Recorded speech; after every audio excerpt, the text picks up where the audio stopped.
With us today is Ralph Albert Thomas, the CEO and Executive Director of the CPA Society of New Jersey. Ralph, great to have you with us today. Thanks, Peter. It's a pleasure to be here. So let's get right to it. We have both heard all the stories about outmigration, which seems to be the topic of the day in New Jersey. People leaving the state due to a variety of economic factors. If you could talk about what you've been hearing from your members about outmigration, whether they view it as a problem, and if there is indeed a sort of a flood of people leaving the state.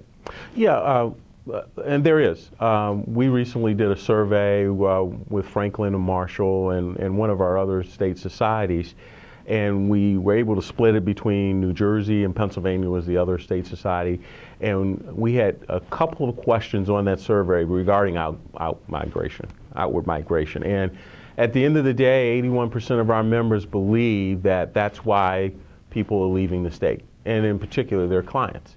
And then we back that up with 71% of them actually advise their clients to leave the state, because if they didn't, they wouldn't be fulfilling their fiduciary responsibility to them as an advisor, a consultant to them about their financial situation.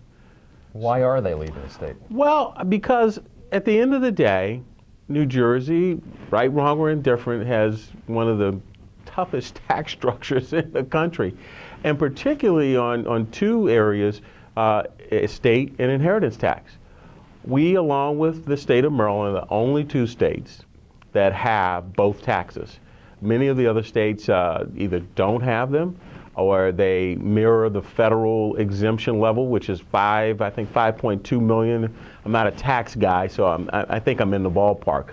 But we're still at 675, which, you know, doesn't go a long way here in New Jersey. And many people say, well, that it only affects the wealthy. But when you think about an individual who has lived here for 30 plus years and who owns his or her house, and that the average house in New Jersey, I think, sells for about $375.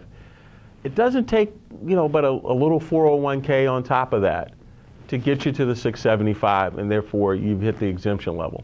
So it's really a tax that impacts, I think, more than just the wealthy. It cascades down to the guy who's worked for a supermarket for 30 plus years, or the woman who's worked at AT&T, or anybody. So I think that's one of the big issues there, is that we have to do something with the estate and inheritance tax. You know, our members are telling us that the folks that they represent, they're counseling them, and I think the outward migration is accelerating too, because, you know, one would all think about when I'm getting ready to retire, but I have some members who, once their kids have graduated from high school, they're leaving the state and they're running their firms from out of state. So I think it's really a big issue that we really need to do something about, because if we don't, one day we're going to wake up and we're going to say, where did everybody go? And you know, we're losing talent, and then we're losing people who are native New Jerseyans. And the thing about that is that they can still have property here, but if they do their 6 months and a day, and I think that's the right calculation, again, not a tax guy, they can establish residence somewhere else.